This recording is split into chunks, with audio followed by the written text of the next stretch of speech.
Hi friends. இன்றைக்கி ஒரு customer வீட்டில் இபி பில் ரொம்ப அதிகமாக வரும்னு சொல்லிட்டு நம்மளை கூப்பிட்டுருந்தாங்க. என்னன்னு சொல்லிட்டு நம்ம செக் பண்ண வந்திருந்தோம். இவங்க வீட்டில் பார்த்தீங்கன்னா கிரவுண்ட் ஃப்ளோரில் ஒரு 3 ஃபேஸ் சர்வீஸும், ஃபர்ஸ்ட் ஃப்ளோருக்கு ஒரு சிங்கிள் ஃபேஸ் சர்வீஸும் வாங்கியிருக்காங்க. இதில் கிரவுண்ட் ஃப்ளோர் சர்வீஸில் பார்த்தீங்கன்னா மாதம் 15,000லேருந்து 20,000 வரைக்கும் இபி பில் வருது.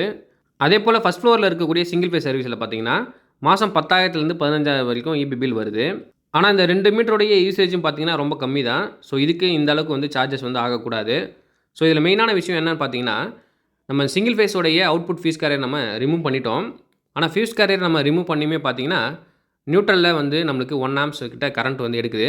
ஸோ எர்த்திங் சிம்பிள் நம்மளுக்கு காமிக்குது. மீட்டரும் பார்த்தீங்கன்னா சேம் டைமில் ரன் ஆகிட்டே தான் இருக்குது. ஸோ உங்களுக்கு பார்க்கும்போது தெரியும். இதுக்கே நம்ம வீட்டில் இருக்கிற ஃபேன், லைட் மட்டும் தான் ஆன் பண்ணி வச்சுருக்கோம். ஏசி, ஹீட்டர் எதுவுமே நம்ம ஆன் பண்ணலை. இதுக்கே பார்த்தீங்கன்னா நம்மளுக்கு 1 ஆம்ப்ஸ் கிட்ட நம்மளுக்கு நியூட்ரலில் கரண்ட் எடுக்குது. ஸோ எல்லா லோடும் ஆன் பண்ணிங்க அப்படின்னா நம்மளுக்கு ஆம்ப்ஸ் அதிகமாகும். அதே போல் சேம் டைமில் மீட்டரும் பார்த்தீங்கன்னா ரீடிங்ஸும் நம்மளுக்கு அதிகமாக காமிக்கும். ஸோ ஆம்ப்ஸ் பார்த்தீங்கன்னா ஃபேஸ் கரண்ட் பார்த்தீங்கன்னா நம்மளுக்கு 0 பட் ஆனால் நியூட்ரல் கரண்ட் பார்த்தீங்கன்னா 1 ஆம்ப்ஸ் கிட்ட எடுக்குது. ஆனால் இந்த சிங்கிள் ஃபேஸ்க்கான சர்வீஸில் இருக்கக்கூடிய எல்லாமே நம்ம ஆஃப் பண்ணி தான் வச்சுருக்கோம். ஃபீஸ் கேரியர் நம்ம பிடிங்கிட்டோம். 3 ஃபேஸில் ஓடக்கூடிய லோடு பார்த்தீங்கன்னா நம்மளுக்கு சிங்கிள் ஃபேஸ்லேயும் வந்து ஷேர் ஆகிட்டு இருக்குது. 3 ஃபேஸ் மீட்டரில் கொடுத்துருக்கக்கூடிய எல்லா லோடும் நம்ம ஆன் பண்ணிட்டோம். ஏசி, ஃப்ரிட்ஜு, வாஷிங் மிஷின், ஹீட்ரு என்னென்ன லோடு இருக்கோ எல்லாத்தையுமே நம்ம டோட்டலாக ஆன் பண்ணிட்டோம். இந்த 3 ஃபேஸில் இருக்கக்கூடிய லோடு பார்த்திங்கன்னா 3 ஃபேஸுக்கும் ஈவனாக நம்ம ஸ்ப்ளிட் பண்ணி கொடுக்கணும். அப்படி கொடுக்கும்போது நம்மளுக்கு எந்த பிரச்சனையும் வராது. ஸோ ஏதாவது ஒரு ஃபேஸில் பார்த்திங்கன்னா ரொம்ப அதிகமான லோடு கொடுத்துருப்பாங்க, ஒரு ஃபேஸில் லோடு இல்லாமல் இருக்கும். ஸோ அது மாதிரி கொடுக்கக்கூடாது.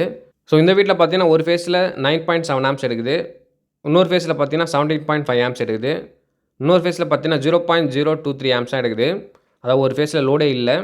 டோட்டலாக நம்ம எல்லா லோடுமே ஆன் பண்ணிட்டோம். ஆனால் ஒரு ஃபேஸில் பார்த்திங்கன்னா லோடு இல்லாமல் இருக்குது. இந்த மாதிரி நம்ம லோடு ஷேர் பண்ணாமல் கொடுக்கக்கூடாது. 3 ஃபேஸும் பார்த்திங்கன்னா ஈக்குவலாக ஷேர் பண்ணி லோடு கொடுக்கணும். ஸோ அப்போ தான் பார்த்திங்கன்னா நம்மளுக்கு எல்லாமே வந்து கரெக்டாக ஒர்க் ஆகும். ஒரு ஃபேஸில் நம்ம லோடு கொடுக்கும்போது என்ன ஆகும் பார்த்திங்கன்னா, அந்த ஃபியூஸ் கேரியர் பர்ன் ஆகும், ஒயர் வந்து ஃபால்ட் ஆகும், வோல்டேஜ் ஃப்ளக்சுவேஷன் ஆகும். ஸோ நிறையா பிரச்சனைகள் வரும். ஸோ அது மாதிரி நம்ம கொடுக்கக்கூடாது. இந்த வீட்டில் என்ன பிரச்சனை அப்படின்னு பார்த்திங்கன்னா, கிரவுண்ட் ஃப்ளோரில் ஒரு இன்வெர்ட்டர் வந்து போட்டிருக்காங்க. அந்த இன்வெர்ட்டருடைய அவுட்புட் பார்த்திங்கன்னா ஃபேஸை மட்டும் எடுத்துகிட்டு வந்து ஃபஸ்ட் ஃப்ளோரில் லைட்டிங் பாயிண்ட், ஃபேன் பாயிண்ட்டு, தேவையான பாயிண்ட் எல்லாமே வந்து கனெக்ட் பண்ணியிருக்காங்க. ஆனால் நியூட்ரல் பார்த்திங்கன்னா ஃபஸ்ட் ஃப்ளோருடைய அந்த சிங்கிள் ஃபேஸ் சர்வீஸோடைய நியூட்ரல் தான் பார்த்திங்கன்னா எல்லா லோடுக்குமே வந்து கொடுத்துருக்காங்க. இதனால் என்ன பிரச்சனை வரும் பார்த்திங்கன்னா, நம்ம இன்வெர்ட்டர் பாயிண்ட் எந்தெந்த லைட்டிங் பாயிண்ட்லாம் கொடுத்தோமோ அதை நம்ம யூஸ் பண்ணும்போது பார்த்திங்கன்னா 3 ஃபேஸ் மீட்டர் மட்டும்தான் ஓடணும். ஆனால் இந்த இடத்துல பார்த்திங்கன்னா சிங்கிள் ஃபேஸ் சர்வீஸும் சேர்ந்தே வந்து நம்மளுக்கு ரன் ஆகிட்டு இருக்கும். இதனால் நம்மளுக்கு டபுள் யூனிட் வந்து நம்மளுக்கு கன்சியூம் ஆகும். ஸோ இதான் இந்த வீட்டோடைய மெயின் பிரச்சனை. அதே போல் இன்னொரு பிரச்சனை என்னன்னு பார்த்தீங்கன்னா, அந்த சிங்கிள் ஃபேஸ் சர்வீஸில் மெயினாக வந்து அதிகமாக யூசேஜ் இல்லைன்னு சொல்லிட்டு கீழே இருக்கக்கூடிய மோட்டருக்கும் ப்ளஸ் வந்து வாஷிங் மிஷின் ஒரு சில லைனுக்கு மட்டும் பார்த்திங்கன்னா அந்த சிங்கிள் ஃபேஸ் லைனை ஸ்ப்ளிட் பண்ணி கொடுத்துருக்காங்க. ஆனால் ஸ்ப்ளிட் பண்ணி கொடுத்தது பார்த்திங்கன்னா செப்பரேட்டாக ஃபேஸ் நியூட்ரல் வந்து கொடுக்கல. ஃபேஸை மட்டும் பார்த்திங்கன்னா அந்த லோடுக்கு எல்லாத்தையுமே எம்சிபிலே தனியாக பிரித்து கொடுத்துருக்காங்க. ஆனால் நியூட்ரல் பார்த்திங்கன்னா அந்த 3 ஃபேஸ் லைனுடைய மீட்டர்லேயே பார்த்திங்கன்னா அந்த லோடு எல்லாமே ஆக்ட் ஆகிட்டுருக்கு. இதனால் பார்த்திங்கன்னா மோட்ரு, வாஷிங் மிஷின், அந்த கிச்சன் லைன் எதெல்லாம் கொடுத்தாங்களோ அந்த லோடெலாம் யூஸ் பண்ணும்போது பார்த்திங்கன்னா சிங்கிள் ஃபேஸ் மீட்டரும் ஓடுது, அதே போல் 3 ஃபேஸ் மீட்டரும் வந்து சேர்ந்தே ரன் ஆகுது. இதனாலேயும் பார்த்திங்கன்னா டபுள் யூனிட் வந்து நம்மளுக்கு கன்சியூம் ஆகுது. ஸோ ஃபஸ்ட் நம்ம மேல் வீட்டோடைய டிபியும் அதே போல் கீழ் வீட்டோடைய டிபி பாக்ஸும் நம்ம ஃபுல்லாக ஓப்பன் பண்ணிட்டோம். ஸோ அதிலே பார்த்தீங்கன்னா 2-3 எம்சிபி கிட்ட ஃபயர் ஆகிருக்கு. ஸோ டிபி பாக்ஸில் பாருங்கள் எந்த அளவுக்கு வந்து ஒயர் வந்து விட்டுருக்காங்கன்னு சொல்லிட்டு, ஒரு அடி கூட அந்த ஒயர் வந்து இல்லைங்க. ஸோ இது மாதிரி வந்து நம்ம கண்டிப்பாக ஒயரிங் பண்ணவே கூடாது. ஸோ அப்படி சுகராக வச்சு ஒயரிங் பண்ணணும் அப்படின்னா இந்த டிபி பாக்ஸுக்கு மேலே பார்த்தீங்கன்னா ஒரு ஜங்ஷன் பாக்ஸ் வந்து வச்சுட்டு, ஸோ அதில் நம்ம ஒரு 1/2 மீட்டரோ இல்லை 1 மீட்டர் ஒயரை நம்ம ஃபோல்டு பண்ணி வைக்கலாம். ஸோ ஆனால் அப்படி வைக்க முடியலன்னா நம்ம டிபி பாக்ஸ்லேயே பார்த்தீங்கன்னா கண்டிப்பாக 1 மீட்டர் ஒயராவது ஃபோல்டு பண்ணி வைக்கிற மாதிரி இருக்கணும். ஸோ கனெக்ஷன்ஸ் சப்போஸ் ஏதாவது ஃபயர் ஆச்சு இல்லை ஏதோ ஒன்று ஆச்சுன்னா கூட நம்ம கட் பண்ணிவிட்டு மறுபடியும் லைன் பண்ணுற மாதிரி இருக்கும். ஸோ இதில் பார்த்தீங்கன்னா ஒரு அடி கூட இல்லை ஒயரு. ஸோ கொஞ்சம் வந்து ஒயர் எரிஞ்சால் கூட பார்த்திங்கன்னா ஸோ அந்த டோட்டல் ஒயரை நம்ம வெளில எடுத்துகிட்டு இல்லை ஜாயின் பண்ணி தான் பண்ணுற மாதிரி இருக்கும். ஸோ அது மாதிரி கண்டிப்பாக பண்ணக்கூடாது. அதே போல் ரோட்டரி சுவிட்சுக்கு எல்லாத்தையுமே பார்த்திங்கன்னா 2.5 ஒயர் வந்து யூஸ் பண்ணியிருக்காங்க. கண்டிப்பாக நம்ம 2.5 ஸ்கொயர் ஒயர் வந்து யூஸ் பண்ணவே கூடாது. 4 ஸ்கொயர் ஒயரும் யூஸ் பண்ணியிருக்காங்க. அந்த சுவிட்சுக்கு வந்து லூப் பண்ணியிருக்காங்க. பட் ஆனால் சுவிட்சில் அந்த அவுட்புட் பார்த்திங்கன்னா 2.5 ஸ்கொயர் எடுத்திருக்காங்க. ஸோ அந்த சுவிட்சோடைய கெப்பாசிட்டி பார்த்திங்கன்னா 40 ஆம்ப்ஸ் வந்து கெப்பாசிட்டி. அந்த 40 ஆம்ப்ஸுக்கான ஒயரை தான் நம்ம சூஸ் பண்ணணும். 2.5 ஸ்கொயர் ஒயர் யூஸ் பண்ணுறதால என்ன பிரச்சனை வரும் பார்த்திங்கன்னா, சப்போஸ் நம்ம ஒரு ஃபேஸ்லேயே நம்ம டோட்டல் லோடு நம்ம நிறையா வந்து சப்போஸ் தெரியாமல் கனெக்ட் பண்ணிட்டோம் அப்படின்னா ஸோ அந்த ஒயர் வந்து மெல்ட் ஆகிறதுக்கான வாய்ப்பு ரொம்ப அதிகம். அதே போல் ஒரு சுவிட்சுக்கு பார்த்திங்கன்னா ஒரு ஃபேஸ் கொடுக்காமே இருக்காங்க. ஸோ எதனாலும் தெரியல, பட் ஆனால் சுவிட்ச் எல்லாத்தையுமே நம்ம செக் பண்ணி பார்த்தோம். ஸோ எல்லா சுவிட்சுமே கரெக்டாக தான் ஒர்க் ஆகுது. ஸோ அதையும் நம்ம ப்ராப்பராக வந்து கொடுக்க போகிறோம். ஸோ நம்ம இந்த 40 ஆம்ப்ஸ் ரோட்டரி சுவிட்சுக்கு பார்த்திங்கன்னா 6 ஸ்கொயர் ஒயர் யூஸ் பண்ணிங்கன்னா கரெக்டாக வந்து இருக்கும்.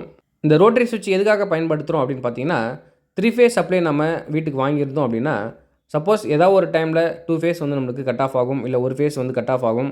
அது மாதிரி டைமில் பார்த்தீங்கன்னா, நம்மளுக்கு லைட்டிங் லோடில் அந்த ஒரு ஃபேஸ் கட் ஆஃப் ஆன ஃபேஸ் இருந்துச்சு அப்படின்னா, ஸோ வீடே வந்து இருட்டின்னு இருக்கும். அது மாதிரி டைமில் நம்ம இந்த ரோட்டரி ஸ்விட்ச் மூலயமா கட் ஆஃப் ஆன ஃபேஸ்லேருந்து வேறு ஃபேஸுக்கு நம்ம சேஞ்ச் பண்ண முடியும். இப்படி சேஞ்ச் பண்ணி நம்ம யூஸ் பண்ணுறது பார்த்தீங்கன்னா, எமர்ஜென்சி டைமிங் மட்டும் தான் நம்ம சேஞ்ச் பண்ணி யூஸ் பண்ணணும். அதாவது நம்ம ஒரு ஃபேஸில் லைட்டிங் லோடு எல்லாம் கொடுத்துருப்போம். அந்த ஃபேஸில் சப்போஸ் ஒரு ஃபேஸ் போயிடுச்சு அப்படின்னா நம்ம சேஞ்ச் பண்ணி யூஸ் பண்ணலாம். பட் ஆனால் ஒரு ஃபேஸ் மட்டும் தான் வரும். அப்போ நீங்கள் என்ன பண்ணுவீங்க, 3 சுவிட்சுமே ஒரே ஃபேஸில் வச்சுட்டு எல்லா லோடும் நம்ம கனெக்ட் பண்ணுவோம். அது மாதிரி பண்ணக்கூடாது. இது மாதிரி நம்ம எல்லாரும் யூஸ் பண்ணிங்க அப்படின்னா அந்த டிஸ்ட்ரிபியூஷன் ட்ரான்ஸ்ஃபார்மரே வந்து வேஸ்ட் ஆகும். கண்டிப்பாக நம்ம எமர்ஜென்சிக்காக மட்டும் இந்த சுவிட்சை ஒரு ஃபேஸ் சப்ளை வரும்போது மாற்றி யூஸ் பண்ணுங்கள். லைட்டிங் லோடு, ஃபேன் லோடு மட்டும் யூஸ் பண்ணுங்கள். டோட்டல் லோடு வந்து கனெக்ட் பண்ணாதீங்க. அதே போல் மறுபடியும் அந்த 3 ஃபேஸ் சப்ளை வந்ததுக்கப்புறம் பார்த்தீங்கன்னா, ஒரு சுவிட்ச் 1லையும், ஒரு சுவிட்ச் 2லையும், ஒரு சுவிட்ச் 3லையும் நம்ம சேஞ்ச் பண்ணி வைக்கணும். எதனால் இதை நான் சொல்கிறேன் அப்படின்னு பார்த்தீங்கன்னா, நிறைய பேர் தெரியாமல் பார்த்தீங்கன்னா, இந்த சுவிட்சை 1ல வைக்கிறாங்க, இல்லை 2ல வைக்கிறாங்க, இல்லை 3ல வைக்கிறாங்க. ப்ராப்பராக 1, 2, 3ல அப்படி வந்து வைக்கல. சப்ளை போகும்போது ஒரு சுவிட்ச் மாற்றுறாங்க இல்லையா, அதை அப்படியே விட்டுறாங்க. அது ஒரே ஃபேஸ்லேயே வந்து லோடு ஆக்ட் ஆகிட்டு இருக்கும். அது மாதிரி நம்ம பண்ணக்கூடாது. இந்த வீட்டில் பார்த்தீங்கன்னா ஒயரிங் வந்து ப்ராப்பராகவே பண்ணலை. டிபி பாக்ஸுக்கே பார்த்தீங்கன்னா வந்து நியூட்ரல் வந்து எடுத்துகிட்டு வரல. நியூட்ரல் பார்த்தீங்கன்னா இங்கே ஒரு ஜங்ஷன் பாக்ஸ் வச்சு அங்கேயே பார்த்தீங்கன்னா எல்லா நியூட்ரலும் பார்த்தீங்கன்னா இது மாதிரி டேப் அடிச்சு லூப் பண்ணியிருக்காங்க. இதனால் பார்த்தீங்கன்னா நம்மளுக்கு மோட்டருக்கு போகிற தனி நியூட்ரலும் சரி, இல்லை கிச்சனுக்கு போகிற தனி நியூட்ரலும் சரி, நம்மளை தனியாக வந்து பிரித்து கொடுக்கல. எல்லா நியூட்ரலும் வந்து ஒன்றா இருக்குது. இப்போ எல்லாத்தையும் நம்ம கட் பண்ணி எடுத்துகிட்டு செப்பரேட்டாக சிங்கிள் ஃபேஸோடைய ஃபேஸ் நியூட்ரலையும் 3 ஃபேஸோடைய ஃபேஸ் நியூட்ரலும் பார்த்தீங்கன்னா நம்ம செப்பரேட்டாக கொடுக்கணும். அதனால் பார்த்தீங்கன்னா இங்கே நியூட்ரல் எல்லாத்தையும் நம்ம கட் பண்ணிட்டோம். ஆல்ரெடி சிங்கிள் ஃபேஸில் பார்த்தீங்கன்னா ஒரு சப்மர்சிபிள் மோட்டர் லைனையும் ப்ளஸ் வந்து கிச்சன் லைனையும் வந்து கொடுத்துருந்தாங்க. அந்த லைன் மட்டும் நம்ம செப்பரேட்டாக வந்து பிரிச்சிட்டோம். அதோடைய ஃபேஸ் நியூட்ரல் பார்த்தீங்கன்னா தனியாக பிரித்து எடுத்துகிட்டு போயிட்டு நம்ம சிங்கிள் ஃபேஸில் கொடுத்துருக்கோம். ஆல்ரெடி பார்த்தீங்கன்னா ஃபேஸ் பார்த்தீங்கன்னா வந்து சிங்கிள் ஃபேஸோடைய ஃபேஸில் இருந்துச்சு. நியூட்ரல் பார்த்தீங்கன்னா கீழ் வீட்டோடைய அதாவது 3 ஃபேஸோடைய நியூட்ரல் வந்து இருந்துச்சு. அதனால் 2 மீட்டருமே வந்து சேர்ந்து ரன் ஆகிட்டு இருந்துச்சு. இப்போ நம்ம பிரித்து தனியாக கொடுத்துட்டோம். அதே போல் இன்வெர்ட்டர் பார்த்தீங்கன்னா கிரவுண்ட் ஃப்ளோரில் ஃபிக்ஸ் பண்ணியிருக்காங்க. அந்த இன்வெர்ட்டரோடைய அவுட்புட் பார்த்தீங்கன்னா ஃபஸ்ட் ஃப்ளோர்லையும் கொடுத்துருக்காங்க. ஃபஸ்ட் ஃப்ளோரில் நம்மளுக்கு தனி சர்வீஸ் இல்லாமல் இருந்துச்சுன்னா நம்ம கொடுக்கலாம், எந்த பிரச்சனையும் இல்லை. ஆனால் ஃபஸ்ட் ஃப்ளோரில் தனி சிங்கிள் ஃபேஸ் சர்வீஸ் வாங்கியிருக்காங்க. இதை மாதிரி ஒரு வீட்டில் 2 சர்வீஸ் வாங்கியிருந்தோம் அப்படின்னா இந்த 2 சர்வீஸையும் கம்பைன் பண்ணி நம்ம இன்வெர்ட்டர் போட்டோம் அப்படின்னா இந்த இபி பில் இஷ்யூ நம்மளுக்கு கண்டிப்பாக வரும். அது மாதிரி டைமில் 2 மீட்டருமே சேர்ந்து ரன் ஆகும். அந்த இஷ்யூ வராமல் இருக்க நம்ம என்ன பண்ணணும் அப்படின்னு பார்த்தீங்கன்னா, கிரவுண்ட் ஃப்ளோரில் நம்ம இன்வெர்ட்டர் போட்டிருக்கோம் அப்படின்னா அந்த கிரவுண்ட் ஃப்ளோரில் நம்ம எந்த டிஸ்டர்பன்ஸும் பண்ண தேவையில்ல. ஏன்னா அது கிரவுண்ட் ஃப்ளோர் மீட்டரில் இன்புட் எடுத்திருப்போம். அவுட்புட் பார்த்தீங்கன்னா கிரவுண்ட் ஃப்ளோரில் தான் இருக்கும். அது எந்த பிரச்சனையும் இல்லை. ஆனால் அதை நம்ம ஃபஸ்ட் ஃப்ளோரில் கொடுக்கும்போது பார்த்தீங்கன்னா அந்த இன்வெர்ட்டருடைய ஃபேஸ் நியூட்ரல் 2மே எடுத்துகிட்டு வந்து ஃபஸ்ட் ஃப்ளோரில் நம்ம எந்தெந்த பாயிண்ட்டுக்கெலாம் இன்வெர்ட்டர் லைன் கொடுத்துருக்கோமோ அது எல்லாத்தையுமே பார்த்தீங்கன்னா செப்பரேட் ஃபேஸ் நியூட்ரல் நம்ம தனியாக கொடுக்கணும். அதே போல் நம்ம ஃப்ளக் பாயிண்ட் எதாவது யூஸ் பண்ணோம் அப்படின்னாலும் அந்த ஃப்ளக் பாயிண்ட்டுக்கும் அந்த இன்வெர்ட்டருடைய ஃபேஸையும் அந்த இன்வெர்ட்டருடைய நியூட்ரல் நம்ம கொடுத்து யூஸ் பண்ணணும். மேல் வீட்டுடைய நியூட்ரல் நம்ம மிங்கிள் பண்ணி யூஸ் பண்ணவே கூடாது. ஏதாவது ஒரு இடத்துல மேல் வீட்டுடைய நியூட்ரல் மிங்கிளாக இருந்துச்சுனாலும் அந்த இபி பில் இஷ்யூ நம்மளுக்கு வரும். இப்போ நம்ம மேல் வீட்டில் இருக்கக்கூடிய எல்லா பாயிண்ட்டுக்குமே பார்த்தீங்கன்னா தனியாக நியூட்ரல் எடுத்துட்டோம். அதாவது இன்வெர்ட்டர் பாயிண்ட் நம்ம எதெல்லாம் கொடுத்துருக்கோமோ அது எல்லாத்தையுமே பார்த்தீங்கன்னா செப்பரேட்டாக நம்ம நியூட்ரல் வந்து கொடுத்துருக்கோம். அதே போல் எல்லா சுவிட்ச் பாக்ஸுமே பார்த்தீங்கன்னா நம்ம தனியாக வந்து இன்வெர்ட்டருடைய நியூட்ரல் நம்ம கொடுத்துருக்கோம். சப்போஸ் ஏதாவது ஃப்ளக் பாயிண்ட் தேவை அப்படின்னாலும் அந்த நியூட்ரல் மூலிமா நம்ம பயன்படுத்திக்கலாம். இந்த வீட்டோடைய ப்ராப்ளத்தை நம்ம ஃபுல்லாக சால்வ் பண்ணிட்டோம். அதே போல் சிங்கிள் ஃபேஸுக்கு பார்த்தீங்கன்னா தனியாக ஒரு ஆர்சிசிபி பிரேக்கர் நம்ம போட்டிருக்கோம்.